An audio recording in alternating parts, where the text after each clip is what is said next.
আসসালামু আলাইকুম, welcome to Marjina blog and kitchen. আজকে ফিরে আসলাম একটি নতুন রেসিপি নিয়ে। আশা করি আপনারা কাছে আমার এই রেসিপি খুব ভালো লাগবে। আজকের আমার রেসিপি হলো নারকেলের স্ন্যাক্স।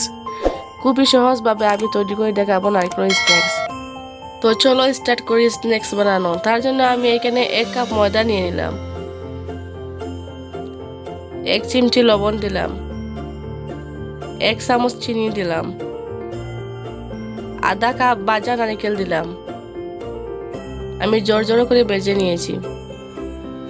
সব একসাথে মিশিয়ে নিলাম। মিশানোর পর আমি এখানে 2 চামচ রিফাইন তেল দিলাম। দেওয়ার পর আমি সব একসাথে মিশিয়ে নেব।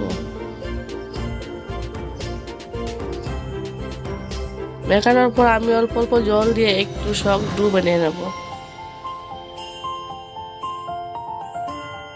ডো বানানোর পর আমি ঢাকা দিয়ে 5 মিনিটের জন্য রেস্টে রেখে দেব। 5 মিনিট পর ফিরে আসলাম আর ডো আমার সেট হয়ে গেছে। আমি একটু স্মুথ করে নেব। স্মুথ করার পরে আমি 2টা লেচি বানিয়ে নেব।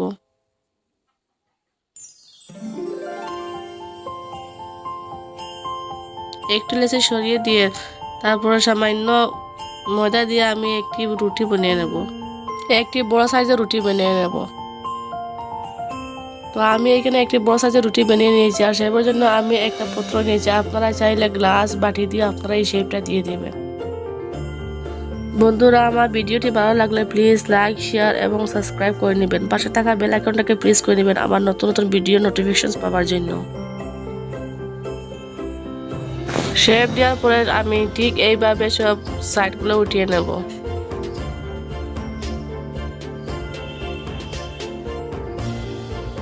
রুটির সাইডগুলো উঠিয়ে আমি একটা বাটির মধ্যে রেখে দেব। তারপরে আমি ঠিক এইভাবে মাছ বরাবর চেপে দেব। তো সব স্ন্যাক্স আমি ঠিক এইভাবে বানিয়ে নেব। আর বন্ধুরা, নিশ্চয়ই একদিন বাসায় বানাবেন নারকেলের স্ন্যাক্স। খুবই সহজ আর খুবই সিম্পল। আশা করি আপনারা ছোট বড় সবাই পছন্দ করবেন নারকেলের স্ন্যাক্স। সব স্ন্যাক্সগুলো আমার বানানো হয়ে গেছে। আমি এবার ভেজে নেব। ভাজার জন্য আমি এইখানে কড়াইয়ের মধ্যে তেল দিয়ে তেল গরম করে নিয়েছি। আমি তেলগুলো হালকা গরম করে নিয়েছি।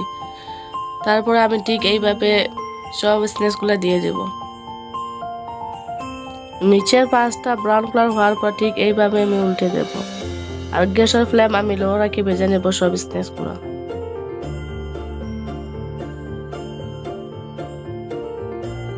ঠিক এইভাবে উল্টে পাল্টে দিয়ে আমি হালকা ব্রাউন কালার সব স্ন্যাক্স ভেজে নেব। তো এখানে আমার হালকা ব্রাউন হয়েছে। তো এবার আমি একটা প্লেটের মধ্যে উঠিয়ে নেব।